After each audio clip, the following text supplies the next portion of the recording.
आणि नवऱ्याच्या घरी चालली तर पूर्वी पाट्या द्यायचे, पाट्या. पाटी लय मोठी राहायची पूर्वी. त्या पाटीत पुरणपोळ्या राहायच्या, पुरणाच्या पोळ्या आणि भजी. कारण महिला मंडळ पूर्वी पाटी द्यायचे, त्याला मूळ पाटी म्हणायची. मूळ पाटी म्हणजे पूर्वी पाटी का द्यायचे तर पूर्वी बायांना पोळ्या येत होत्या. आता पोळी वारली, आता तिची मावस बहीण उठली पुरी आता. आणि पोरगी जर नवऱ्याच्या घरी चालली तर ती पाटी बिटी डवलत राहायचा मार असतो. एसटी गावात येणार, एसटी पशी पाटी घेऊन लोक बसणार. 2-4 नव्या टोप्यावाले कडक मंडळी तिकून येईल, त्याला इकडच्या टोप्या घेईल, शोभून दिसायचं. मग त्या नवरीला पोचवायला 2-3 बाया, मग तिच्या आईचं रडणं. हा कार्यक्रम शोभून होता. याचं कारण होतं पूर्वी मुलीचं लग्न बाप जमीत होता. आता बापाला व्हॉट्सअपला कळला गुड्डी गेली बुवा ती आहे, तो आनंद राहिला नाही. आणि आपल्या लोकांनी काय केलं माहिती का मला, खरा आनंद आहे ना गमून टाकला पैशाच्या जोरावर. खरा आनंद तुला नाही. पूर्वी लग्न राहायचं खेड्यात, संध्याकाळी लग्न, पातेल्यात राखेल टेंबा आणि लापशीला काय तो काय टोकऱ्या होत्या काय फाडा पोती, एवढी लापशी वाढायची. लगीन टोले जंग. आणि त्या लग्नात एक गडी पठ्ठ्या वहीन पेन घेऊन आणि डबा घेऊन बसायचा. माणसाने आयर लिहायची. आणि त्याच्या अगोदर लग्नाच्या अगोदर बायांनी लुगडे बिगडे आणले, गावात मिरवायचे महाराज. सोहळा चांगला होता का नाही? ह्या 5-6 वर्ष आणि चांगल्या चांगल्या गोष्टी लोकांनी बंद केल्या महाराज. लग्नांमधले आयर बंद केले तुम्ही, हे चुकीचं आहे महाराज. ज्याला पैशाची गरज आहे त्यानं आयर घेतलेच पाहिजे. तुमचं काय मत आहे? गरीबाच्या बिचाराचे बँडवाल्याचे पैसे जातील, मंडपवाल्याचे पैसे जातील, आचार्याचे थोडेफार जातील, त्याला काहीतरी कमी होईल. त्याला काय तुम्ही टेम्पो तुम्ही नावे देऊ करून राहिले का त्याच्या जमीन? नाही. मग 5-10 रुपये कोणी देत ना. आयर गरिबाने लग्नात बंदच करू नये. तुमचं काय मत आहे? त्याला पैशाची गरज आहे. आता हे नंबर 2 करणार आहेत यांना काय, या हलकटाने दिली का बाकी यांच्या ठोकून? यांनी छापलं पत्रिकेत कोणत्याच प्रकारचे आहेर स्वीकारले ना. आला गरीबाला किडा. मोठ्याचं पाहिलं गरीबाई बोंबालं. आता गरीबाला तर मोठ्यापेक्षा किडा. काहीच घेतलं जाणार नाही. तुमची उपस्थिती हाच अनमोल आशीर्वाद. शब्द कुठून काढले काय नावलं दिन. आणि 13 संस्थेच्या थकबाकी आहे. अरे मग गरीबाचेच 10-5 रुपये आहेर घेतलं तर निदान एखादी वस्तू कमी होईल. काय महाराज, आम्ही लहान असताना पूर्वी 10वा झाला का 10व्या दुखटं घ्यायचं महाराज. त्या गावातल्या नाव्यानं वारुळी देऊन तो दुखटा पुकारायचा. पद्धती महाराज चांगल्या होत्या, पण या लोकांनी बंद करून टाकल्या. खरी पद्धत होती, गरिबांना आयर घ्यायला पाहिजे. अजून सावध व्हा तुम्ही. ऐकू नका कोणचं. घ्या, तुम्हाला लागते ना आम्हाला द्या, पण घ्या. विनोद नाही महाराज, पण त्यामुळे एखाद्या गरीबाचं काम होईल. लोकांनी या चांगल्या चांगल्या गोष्टी वजा करून टाकल्या. ती नवरी जर चालली पाठी घेऊन तर ती पुरीची आई एसटी जवळ तिला म्हणायची इकडे. शब्द पहा कशी होती. आला नाही बाई इकडे, तुझा आमचा संबंध संपला. पोटभर खायचं आणि रात्रंदिवस कष्ट करायचे. तक्रार जर आली ना, तू ये आणि मी ये. शिकेल होती का बाई? शिकेल होती. कशाला पोरी येडेवानी करील? या 10 वर्षापासून पुरीची आई स्पष्ट पुरीला सांगते, एखादा महिना बघ, सगळ्यांचा अंदाज घे, नाही तर पाहुणा इकडे घेऊन ये. तो कांदे वाटणं करीन, पण पोट भरील, पण तो शान मारायचा नाही. आता बोलू नये, सणासुदीचे दिवस आहे. 90% पोरींच्या संसारांचं वाटोळं त्यांच्या आयाने केलं, हे ध्यानात ठेवा. या दिसत्यात आशा तुम्हाला फक्त. इतक्या खुडी यांच्या अंगात. कोणती कीर्तनात बाई बसेल तिला म्हणा बोटवर कर, फक्त 4 दिवस तुझ्या पोरीचा आणि तुझा फोन नाही. अशी कोणती बाई आहे बोटवर कर बरं, मी सत्कार करतो. कर फक्त बोट तूवर, सत्कार करतो तुझा इथे. जाऊ दे, माझं आजचं पाकिट सुद्धा तुला देतो, कर बोटवर. फक्त तुझ्या पोरीचा तुझा 4 दिवस फोन नाही. अशी कोणती आई आहे कर बोटवर?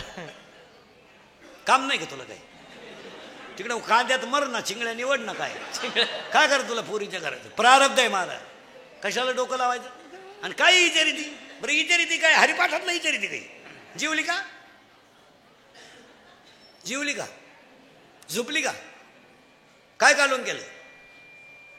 त्या शेळीला किती बकरं झाली? ती म्हणली 3. बया मग 1 कुठं पिन? तुला करायचं काय कुठं पिऊ?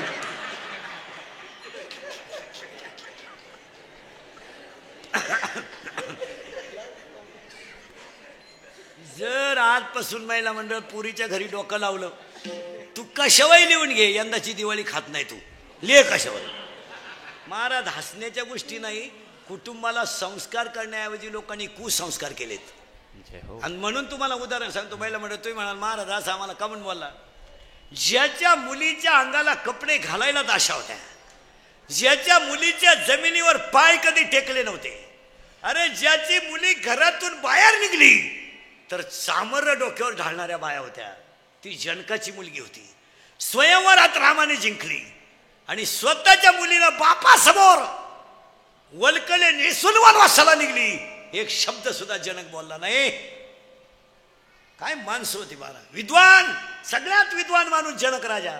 शब्द बोलला नाही, कोण सहन करील. आत्ताचा जनक असता रामाचं कानफाट फोडून टाकला. तर नालाय का तू वनवासाला निघला, 1.5 लाख घटस्फोट घेऊन माया पोरीला दुसऱ्या नवरा, राग लागली पोरांची. हल्ला असता राम एखाद्यानं आत्ताच्यानं, आणि 2-3 लाख घेऊनही मोकळा करून घटस्फोट घेतला असता. इथं लय मार्मिक उत्तर आहे, फक्त जाणकार वार करायच्या ध्यानात येईल. जनक राजा स्वतःची मुलगी वनवासाला जाताना रडला तर नाहीच, पण शब्द सुद्धा बोला नाही. का बोलला नाही माहिती का, विद्वान होता तो. त्या जनक राजानं काय अभ्यास केला माहिती का, माझी मुलगी राजवाड्यात जन्माला आली, परंतु माझ्या मुलीच्या कपाळावर 5वीच्या दिवशी जे 6वीला लिहिलं असेल ते मी विद्वान असूनही मला चुकवता येणार. संपत्ती आहे माझ्याकडं, पैसा आहे माझ्याकडं, पण प्रारब्धाचं लिहिलेलं मी चुकू शकत नाही. यदा कदाचित माझ्या मुलीला जर 14 वर्ष वनवास असेल आणि ती भोगून जर अमर होत असेल तर पोरगी वनवासाला गेल्याने काय फरक पडला. जनकाच्या डोळ्याची कण सुद्धा ओली झाली नाही. माहित होतं जनकाला 17व्या अध्यायात, झाड जाणी जे फुले, मानत जाणी जे बोले, आणि भोगे जाणी जे केले कर्म पूर्वजन्मीचे, माझ्या मुलीच्या नशिबात असेल ते घडेल. रडायचं काय काम, त्याला काकड्यातला अभंग आहे. मुका झालो वाचा गेली, होतो पंडित महाज्ञानी, 4 वेद मुखदगत वाणी, पण गर्वामध्ये झाली सर्व. आणि अजून प्रमाणे त्याला, माता माऊली पाचारिता, शब्द नाही दिला मागुता, बैरा झालो नरदेही. काय भाषा आहे महाराज. साधू संतांची निंदा केली, हरिभक्ताची स्तुती नाही केली, तेने वाचा. काय अभंग आहेत महाराज. निंदिले उपांना, तेने पावलो मुक भंगाला. हे अभंग पाठ करा. अजून एक कडवं आहे, पूर्वजन्मी पाप केले ते बहु विस्तारिले, विषय सुख नाशिवंत, तिमिर कोंदले, ज्ञान दृष्टी हरपली दोन्ही. काय प्रमाण आहेत महाराज. आपण बोगस विचार करायचा. प्रारब्ध कोणी बदलू शकत नाही. जनकाची प्रारब्ध बसणाऱ्या माणसांना सांगतो, आपल्या घरात भिकाऱ्याचं पोर रडायला लागलं तर आपण बिस्किट देतोय. रस्त्याने जाणाऱ्या भिकाऱ्याच्या पोराला आपण गाल ओढून मुका घेतोय. या जगात प्रारब्ध सांगतो एका मिनिटात. या जगात सुखानं संसार चालला होता, पण नवऱ्याला वैराग्य झालं, नवरा वनवासाला गेला. महिला मंडळ 1.25 लाख प्रदक्षिणा, 1.25 लाख प्रदक्षिणा हळदीतल्या पिंपळाला माझा नवरा परत यावा म्हणून घातल्या. 1.25 लाख प्रदक्षिणा घातल्या हळदीच्या पिंपळाला. आणि विठ्ठलपंत घरी आले, 4 मुलं झाली. महाराज, जगातल्या एकाही माणसानं त्या पोरांचा गाल वाढला नाही का मुका घेतला नाही. काय दिवस आहेत महाराज. बायकोने नवऱ्याने संन्यासातून येऊन ग्रस्त आश्रमात आला. इथं संन्याशी बाया ठेवता तरी काही होईना. तुम्ही बारीक अभ्यास करा महाराज. ज्याला एक बायको आहे आणि 40% कीर्तनकारांना 2-2 बायका आहे, असं काय कर तुम्ही. काही नाही तर तिचीच बहीण केली, नको ताण कुठं वाड्यात झाला. जरा डोकं खाजवा, तुमचं डोकं बंद होईल आपलं कीर्तन ऐकलं. त्या मुलाला, अहो साधी गोष्ट आहे, आपल्या घरी शेतात कामाला बाई कांदे लावायला, तिचं पोरगं झोळीत रडत आहे. आपण पटकन तिची दोरी वडीत नाही, झोळीची वडीतो, त्याला पटकन खायला देत नाही. काय पाप केलं तो या पोरांनी. अहो एका माणसानं जगातल्या का त्यांचा असा गाल वाढला नाही, का टपकन मुका घेतला नाही, का त्यांच्या पाठीवरून कधी, अहो मी म्हणतो हात फिरवायचं जाऊ द्या, नीट बोलले सुद्धा नाही. मी म्हणतो बोलायचंही जाऊ द्या. महाराज अन्नासाठी तर पडले, पण याच लोकांनी त्यांना भाकर नाही दिली. काय बोलायचं, उलट्या शिव्या दिल्या आणि झोळी शेण टाकलं. त्यातली 4 मुलं, ती 4 मुलं जगाच्या इतिहासातली 4 रत्न ठरली. काय बोलायचंय महाराज? एक ठरला सदाशिवाचा अवतार, एक ठरला विष्णूचा अवतार, एक ठरला ब्रह्माचा अवतार, आणि एक ठरला आदिशक्ती. अरे एक ठरला जगाची आई, एक ठरला विश्वाचा तो गुरु, विश्वाचा गुरु. निवृत्तीनाथ गुरु नाही आहेत, ज्ञानदेव गुरु आहेत, ज्ञानियांचा राजा गुरु महाराज. पण निवृत्तीनाथ गुरु नाही आहेत, विश्वाचा तो गुरु आहे. अख्ख्या विश्वाचे गुरु ठरले स्वामी निवृत्ती दाता. काय बोलायचं मला? कोणत्याही माणसानं यातना सण केल्याशिवाय तुम्हाला देव पण येणार नाही. असं चालतं का? पक्वा शिकायचं म्हणजे प्रॅक्टिस नको का? येळभर बमलं तिंडतो सकाळी वाजितो, असं कुठं चालतं का? ते गायन करायचं म्हणजे, गायन करायचं म्हणजे रियाज केला पाहिजे. कीर्तन करायचं म्हणजे रोज अर्धा तास पुस्तक उचकलं पाहिजे. तिथं मी असो नाही तर माझा बाप असो नाही तर आम्ही दोघंही संगत असो. हे असं मेमरी कार्ड आणि पेन ड्राईव्ह पाठ करून तुमच्या बापाने कीर्तन पाहिली होती का? असं कुठं चालतं का? ह्या बाईचं तंगडं त्या बाईला जोडायचं आणि त्या बाईचं तंगडं ह्याला जोडायचं? नाही नाही नाही, त्या गोष्टीला साधनाच पाहिजे. तुमचं काय मत आहे? आता हे नव्या कीर्तकारांना सांगितलं, ते म्हणते तुमचं आम्हाला, तुमचं आमचं तुम्हाला सहन होत नाही, उलथा तिकडं मारा. आम्ही काही चोर होतो का काय? अहो महाराज पिटली आम्ही, मला आता 26 वर्ष लागलं महाराज झाल्याला. आत्ता शिकलो का आम्हाला पैसे द्यायला लागले. 11 रुपयात पिटली आम्ही. 11 बरोबर. 11, 21 सायकल आणि गाडी का अशी? ज्याचं कीर्तन त्यानं मोटरसायकल अशी पिटली आम्ही. आणि आता ह्या नव्या कीर्तनकारांना लिंबाव कावळा दिसला का 30,000 3,000 कावळा आला 3,000. तो भाताव येऊ नाही तर याच्या नोटाव येऊ. आणि मग जस काय झालंय, साधना ढिली झाल्यामुळं आचरणाची पकड ढिली झाली आणि परमार्थात सगळं चालतं. साधना ढिली नाही झाली पाहिजे. नाही नाही नाही महाराज, नामदेव शास्त्रीचं एक वाक्य आहे, तुम्ही ऐका. तो विद्वान माणूस आहे, तिथं काही डोकं लावायचं नाही कोणी. त्या विद्वत्तेला तोड नाही. आता ते काय झालं, थोडं स्वभावानं गुलाम असल्यामुळे लोकांना म्हणतो बाबा कडक आहे, कडक नाही. विद्वान माणूस कडक राहणारच ना. मला काय म्हणायचं, जो माणूस ज्ञानाने विद्वान आहे तो वागून थोडा कडक राहणारच ना.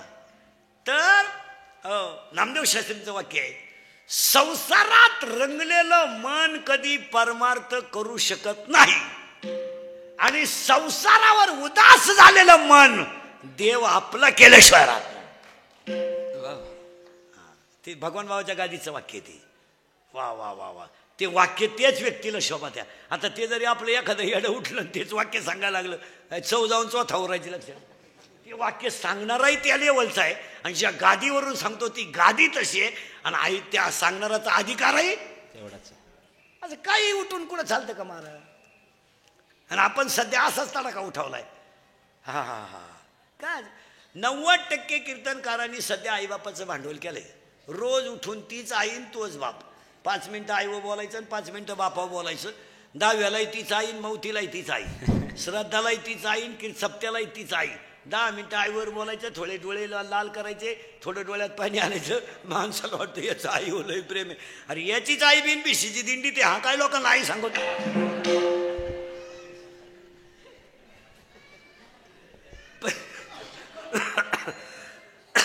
पण झाली काय महाराज, खऱ्याची मिली. इंद्रिकर मरण ना महाराज, म्हणजे मरणार नाही अजून 5-25 वर्ष. पण तुम्हाला सांगतो महाराज, जाऊ द्या, मी कधी मरू द्या, तुम्हाला आपली रोज आठवण येणार हा माणूस काय म्हणत होता. आता जाऊ द्या, आता थोडं कानाला वाईट वाटतंय, पण मी 10 वर्षापूर्वी बोलत होतो ते आजही खरंय, आणि आज बोलतो ते कवाही खरंय. थोडं कानाला वाईट आहे पण खरंय. अहो महाराज नुसते फिरायला गेले ब्रह्मगिरीला, आणि वाघ आडवा आला. वाघ, आणि वाघाला घाबरलेले निवृत्तीनाथ गुहेत घुसले. अख्ख्या कुळाचा उद्धार झाला. हो काय नुसतं विचार करण्यासारखी गोष्ट आहे. वाघाला घाबरले म्हणून गुहेत घुसले. आदिनाथ उमा बीज प्रगटली, मच्छिंद्राला आदली त्याची प्रेम मुद्रा गोरक्षली, पूर्ण कृपा केली. काय बोलायचंय महाराज, तो अनुग्रह फक्त ज्ञानो निवृत्तीनाथाला आला. काय ताकद आली त्या याच्यात. रेडा वेद बोलला नुसती 10 मिनिटात. म्हणून आज कीर्तनाला घेतला मग ज्ञानोबारायांचा आहे. चिंता करायची नाही. इथं आपण 30 मिनिटापूर्वी होतो. मी कुठे जाऊ द्या रातभर महाराज, रातभर येळभर तुम्हाला जागेवाना. चिंता का करायची नाही. तर त्याचं उत्तर सांगतो. या जगात कट्टेवर हात असणारा ब्रह्मांड नायक भक्कम आहे. तुम्ही आम्ही छातार जोडायचं नाही. देव ठेवील तसं राहायचं. दिवशी किक बसल त्या दिवशी जायचं.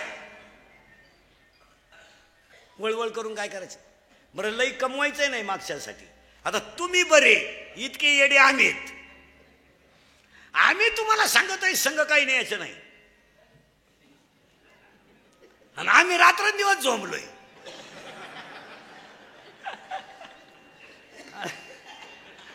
अरे तुम्ही बरे निदान फक्त दिवसा कमी ते आम्हाला रात पुराणं.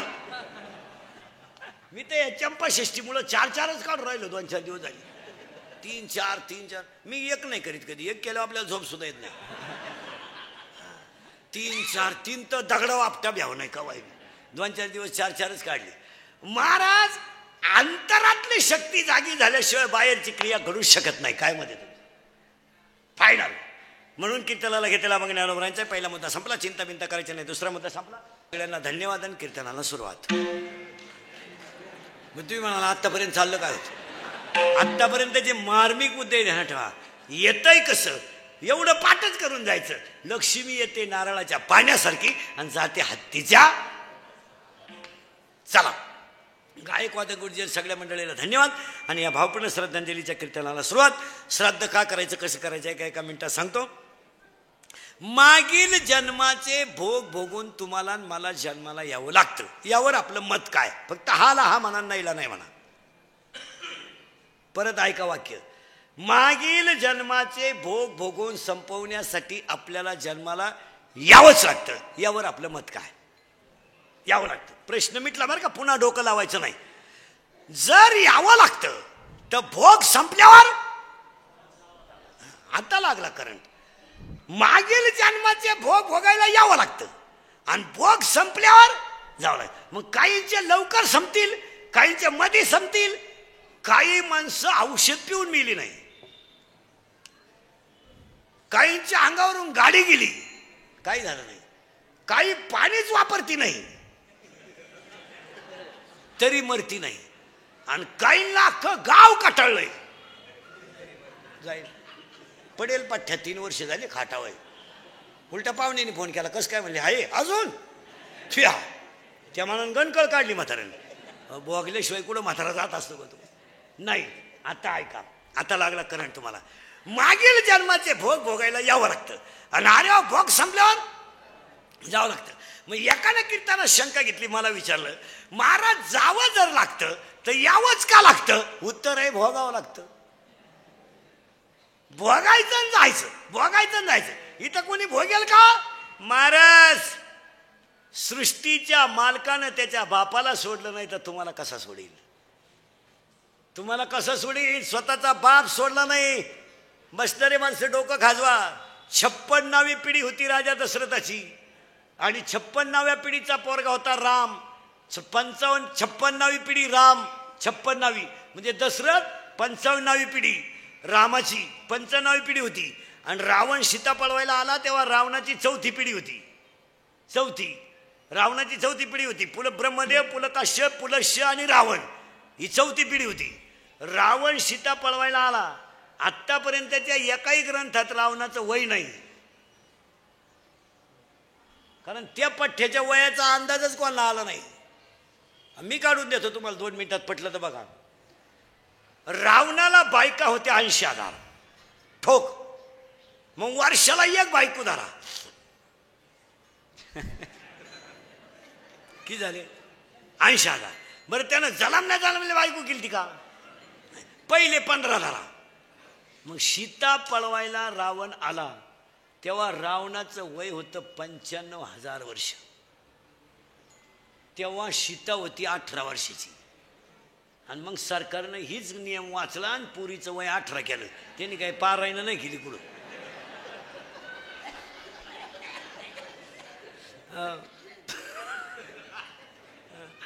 ऐका आता.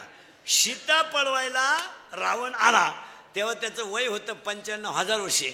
पण सीता धनुष्य उचलायला राम आला तेव्हा रामाचं वय होतं 25 वर्ष. आणि राम होता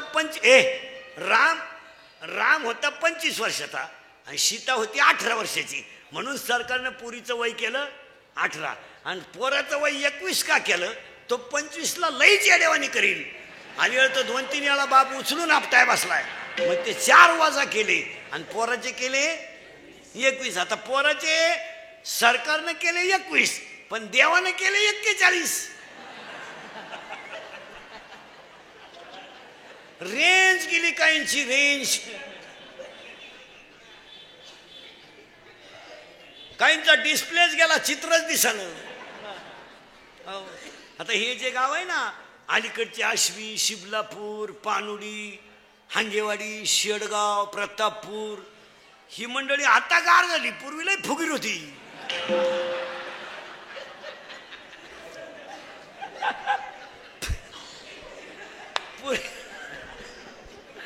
पूर्वी कशी होते माहितीये का महाराज ही मंडळी पूर्वी कशी होती महाराज एक का होईना माणूस पण मुंबईला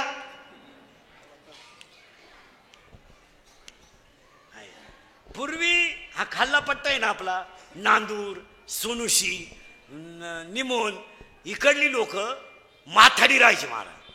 ही सगळी लोक मुंबईला काय काम करायची माथाडी काम करायचे पण कष्टालाही करायचे आणि तिकडून इकडं येऊन संसार चालवायचे. आणि ती माणसं कष्टाची असल्यामुळं त्यांना त्या पैशाची किंमत कळायची. त्याच्यानंतर मधला जो पट्टा आहे पूर्वी असं होतं आपल्याकडचे बरेचसे लोक मुंबईला जायचे पण व्यवसाय नाही. मग आयडिया काय करायचे आपले लोक पूर्वी भांडे होते स्टीलचे नव्हते आणि भांड्याला कलाई लावायचे काम करायचे लोक आणि ही लोक राहायची कुठं फुटपाथला राहायची. मग नवी मुंबई आता झाली महाराज हे 10 वर्ष तो काची मुंबई तेव्हा काय होतं आपले लोक फुटपाथला झोपायचे आणि ते फिरवायचं लावायचं कोळशे करायचे कलईचे पैसे करून गावात यायचं महाराज. पण इतकी कष्ट शेती उभी करायची पोरांच्या शाळा उभ्या करायच्या लग्नही करायचे. आता ह्या पट्ट्यात असं होतं शेतीला पाणी होतं शेती चांगली पिकत होती आणि कुणी ना कुणी मुंबईला राहायचं तेव्हा तुम्हाला लोक बळच पुरी देत होती. मग चला शिबलापूरचा पाहुणा बरा आहे त्याचा हांगेवाडीला संबंध आहे बरं आहे तेव्हा तुम्ही लय फुगीर तुम्हाला ती घमेंड. मग तुम्ही तेव्हा पाहुण्यांना काय म्हणायचे तुम्ही कुठं आम्ही कुठं हे कसं शक्य आहे. तुमची जमीन आणि आमचा उकिरडा सारखाच लबाड बोलायचं नाही. आता कशी जिरली आता बळच पुरीच्या बापाला म्हणतात राम राम तुम्हाला यंदा नाही भाऊ तो तिकडं देवाला सोडा मला नको. मग पोऱ्याचा बाप म्हणतो टच करणं आपलं काम आहे. तो म्हणला टच नको धक्का नको तू यंदा नकोस. मग आता त्या पुरीच्या बापानं इंदुरीकरचं कीर्तन ऐकल्यामुळं ते हुशार झालंय. ते आता डायरेक्ट काय म्हणते माहिती का यंदा नाही हो बघा. मग आता पुरीचा बाप हुशार झाला कीर्तन ऐकलं तो आता डायरेक्ट काय म्हणतो माहिती मी आज साहेब मोकळा सुतळी नाही आपल्याकडं. पोराचा बाप म्हणला अख्खा आपलं तुम्ही काढून नेतो बा तुम्ही फक्त हा म्हणा. आता पुरीचा बाप त्याच्या पुढे गेला यंदा हा काय म्हणा हा काय थोबाडवा शितो हा काय म्हणा. 3-3 लाख घेतलेत गेल्या सीझनला. पुरींच्या बापानं तिकडून पैसे घेतले इकडे बोर मारला त्यालाही फुफुटा निघला.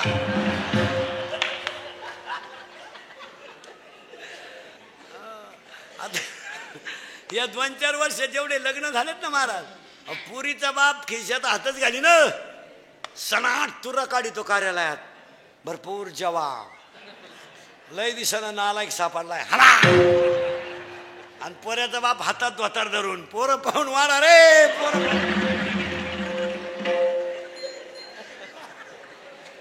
पुरीनो तुमच्या बापाच्या दारात आहे ना अशी रांग लागणार आहे 2-3 वर्षात रांग मुलगी द्या मुलगी द्या मुलगी द्या.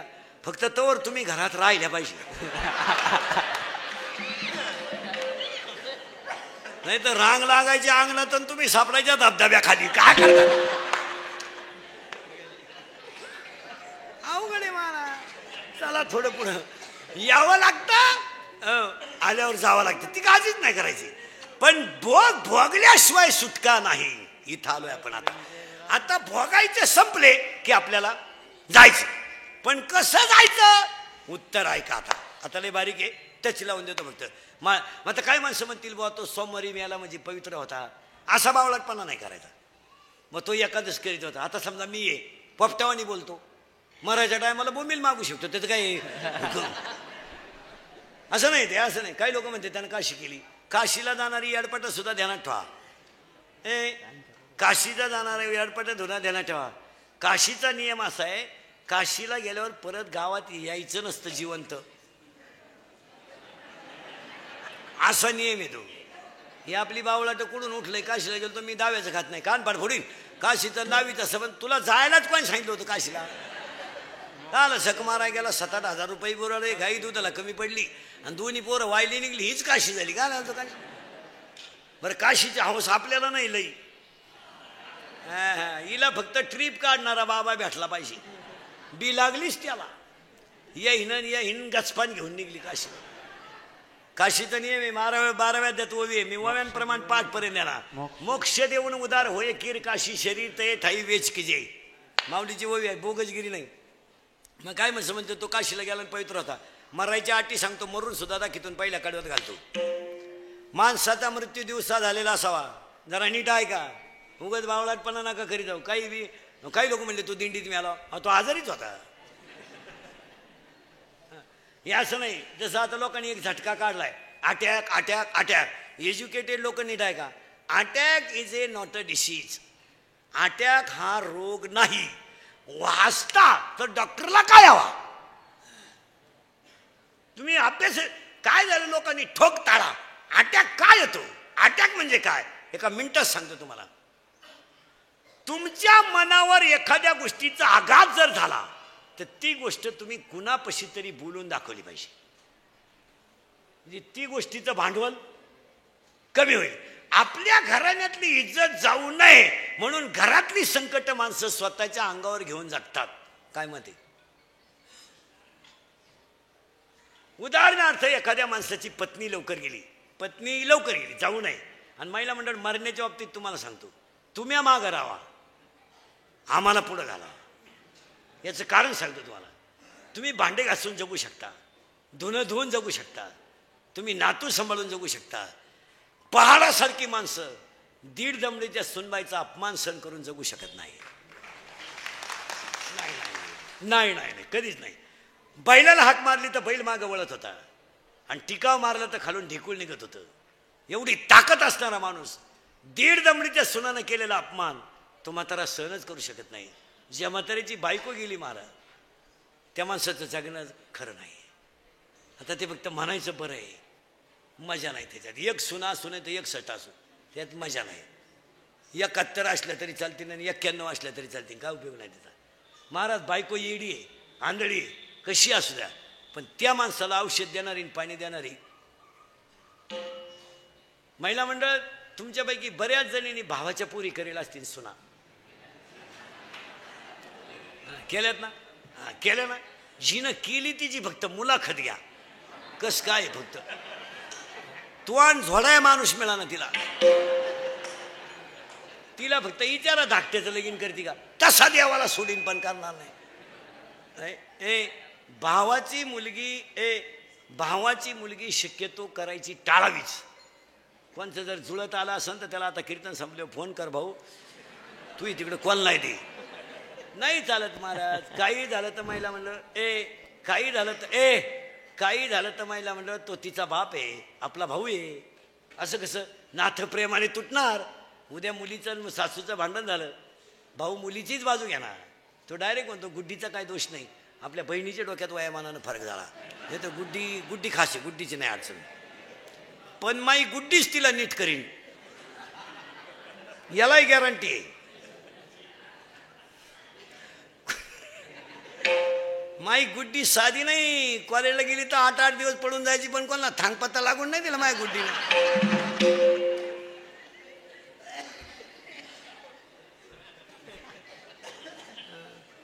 हे असे ते नाही जमत. ते इथून पुढे रक्ताचे नाथे बिथे काही राहिलं नाही महाराज. काय जे भाऊबंद, आता भाऊबंद तर मेलेच सगळ्यांचे, तुमचे माझे, आणि मेले तेच बरं झालं. भाऊबंद तर इतके नालायक तुमचे माझे, जिवंतपणी नीट जगून देती नाही, मेल्यावर त्यांच्याशिवाय जाता येत नाही खांदा. मग जुने लोक घरचेच 5 पोरं का होऊन द्यायचे?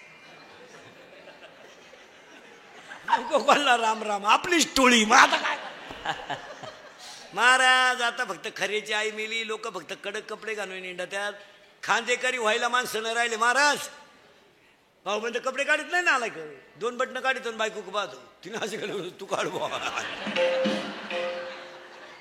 शेवटी महाराज आता प्रेत न्यायला रथ आल्याची पाळी आली. रथ, आता प्रेत रथ बनवलाय, वाडा मिळाला, भाऊबंद वारले.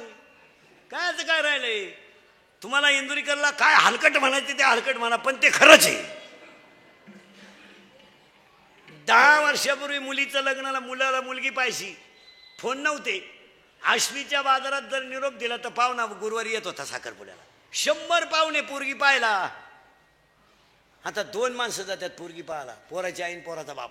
वाडा मिळाला, भाऊबंद वारली. वरून पोराची आई म्हणती आम्ही आलतो, कोणाला म्हणू नका बरं, नाही तर भोंग्या होईल.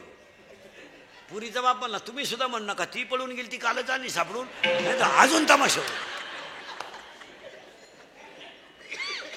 काही नाही रे महाराज, 700 वर्षापूर्वीचा अभंग आहे, आजचा नाही. हा अभंग कधीचा आहे? 700 वर्षापूर्वीचा. ऐका कलीचे मैमान, असत्य शिरिजले जन, पापा देते अनुमोदन. गाथ्यामध्ये 31 कडव्याचा अभंग आहे. 31 गाथ्यामध्ये 2 अभंग मोठाले आहेत. एक अभंग 31 कडव्याचा आहे आणि एक अभंग 101 कडव्याचा आहे. पांडुरंगा करू प्रथम नमन 101 कडवे, आणि ऐका कलीचे मैमान 31 कडवे. एकदा उचका, जे 2019ला घडत आहे ते 700 वर्षापूर्वी लिहून तुला.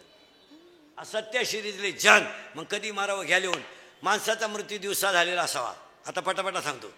शुक्ल पक्ष असावं, असं बोगत चालत नाही. माणसाचा मृत्यू दिवसा झालेला असावा, शुक्ल पक्ष असावं, उत्तरायण असावं. आता 22 तारखेपासून उत्तरायण लागणार आहे. आता सध्या दक्षिणायन आहे, अजून 15 दिवस. आता 22/12ला उत्तरायण लागेल. इथून पुढं मारणाऱ्यांची संख्या कमी. या महिन्यात नाही मरतील लोक, पुढच्या महिन्यात. ही मागचीच सपाटी नाहीच, दिवाळी खाऊन देते. हा, माणसाचा मृत्यू दिवसा झालेला असावा, शुक्ल पक्ष असावं, उत्तरायण असावं, मरताना इंद्रिय टवटवीत असावात, शरीराचं तापमान समान असावं, आणि माणसाचा जठराग्नी प्रदीप्त असावा. असं बोगसगिरी चालत नाही. उद्या तुम्ही म्हणाले वाचायचं कुठं? अध्याय नंबर 8 श्लोक नंबर 24 त्याच्यावरच्या वाव्या. मग एकानं मला कीर्तनात उभं राहून विचारलं, जर या 6 अटीत माणूस मरतो तो जर योग्य आहे, तर हे मधीच मरतात यांचं काय? हे गाथ्यात नाही, ज्याचं त्याचं प्रारब्ध आहे. तुम्ही म्हणाले याला काही पुरावा आहे का? एकच आई जगात अशी झाली, एकच आई का तिनं 8 मुलांना जन्म दिला. 8, पण एकही मुलगा स्वतःच्या स्तनाला लागलं नाही, आणि 6 पोरं 1.5 तासाच्या पुढे जगली नाहीत. ती आई दुबळ्याची नव्हती, कृष्णाची आई होती. ऐका बरं का, कुणाचा मृत्यू कधी येईल सांगता येत नाही. तुम्हाला 3 गोष्टी सांगू का? तुमचं मरण जिथं येणार तिथे येणार, तुमचं लग्न जिच्याशी होणार तिथेशीच होणार, आणि तुमचा जन्म जिथं होणार तिथंच होणार. या 3 गोष्टीला चॅलेंज नाही. ज्यांनी बळच लग्न केले गेले, कचेरीत गेले, ते मिटून नाही मोकळे झाले. लग्न तुमचं जिथं होणार तिथं होणार, तुमचं मरण जिथं येणार तिथंच येणार. असं चालणार नाही. गरुडाच्या आईनं माय आईला मरण येऊ नये म्हणून झाडाच्या खोडीतलं पण ठेवलं. यम तिथं जाऊन असला म्हणला, ही जागा होती, गिराईक येत का नव्हतं. रावणानं प्रश्न विचारला होता ब्रह्मदेवाला, मा जावाई कोण असेल? ती श्रीमंत पार्टी तगडी. त्याला त्या एका ब्रह्मदेवानं सांगितलं, ते नदीच्या कडेला माशी धरते तो तो जावाई. ते बिघडलं ना रावण. ही पैशावाली माणसं याडपाट असतात. याडपाट असतात म्हणून तर त्यांच्याकडे पैसे असतात. आणि त्यांना लगेच 2-4 कार्यकर्त्यांना सांगितलं, हे बाई क्वार्टरला पैसे घ्या, नळ्या नळ्या खा, गाणं बिणं ऐका, त्याचा गेम करा. येणी 90-20 हल्ली गाणे बिणे ऐकले, बारला गेले, आणि त्याला धरून नेलं मारून टाकायला. यांनी त्याच्या पायाचा तोडला अंगठा, पण हे लई प्यायला असल्यामुळे याला सुधारलं नाही मिळालं का काय. याने दिलं पाण्यात टाकून, ती गेलं वाहून. अहो ते वाहून गेलं तर ते आशा नदीच्या कडाला अडकलं झाडाला पहाटी. त्या नगरीचा मेलता राजा, आणि त्या नगरीचा नियम असा होता, सकाळी सापडन तो राजा. हे दिवस उगताच दिसलं ना, झालं ना राजा. त्यानंच पोर केली बायको रावणाची.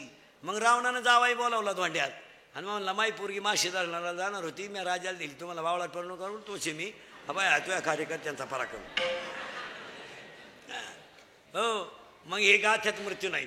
जगामध्ये 6 मुलं जन्माला आईला आलीत पण स्तनातलं दूध पिले नाहीत. हे कुणाचं मर, आता हे बाकीचे जे मरण नाही, फाशी घेणं, ॲक्सिडेंट होणं, औषध पिणं, हा बावळटपणा आहे. आपल्याला माहिती आहे ना आपण सोडून लाईट गेली, मग खग्यात बोट घालायची काय गरज, बावळा. आणि ॲक्सिडेंटचं जे प्रमाण आहे ना मरण्याचं, हे म्हाताऱ्या माणसांचं कमी आहे. तुम्ही अभ्यास केला, लोक नुसते बोगस म्हणते लय माणसं ॲक्सिडेंट मारा. ॲक्सिडेंटमध्ये मरणारे अवलादी 18 ते 30 आहेत जास्त. आणि ह्या अवलादी गाड्यांखाली का जात, त्या जायलाच पाहिजे. ती तशी गावाला अडचणच आहे ना. मग ह्या अवलादी का मारतात, याला 2 कारण आहेत. स्पीड मापत नाही आणि चालवणारा नील नाही. 4 पोरं वोखंडे घेऊन गाडीवर चालायचं आणि त्याच कोटरी पिऊन चालायचं. देवाने तुम्हाला का ठेवावं.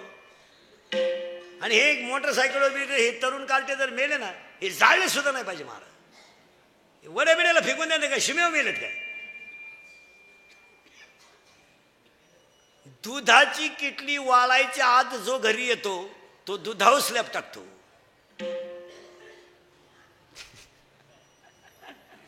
दुधाची किटली वाळायच्या आत जो दूध घालून घरी येतो तो दुधावर स्लॅब टाकीतो. आमची मंडळी किटल्याही सुरून येते. गाई कापून जरी चारली या नालायकांना, तर यांची प्रगती होत असते का. आता एवढंच जुन्या, तुम्हाला मला अक्कल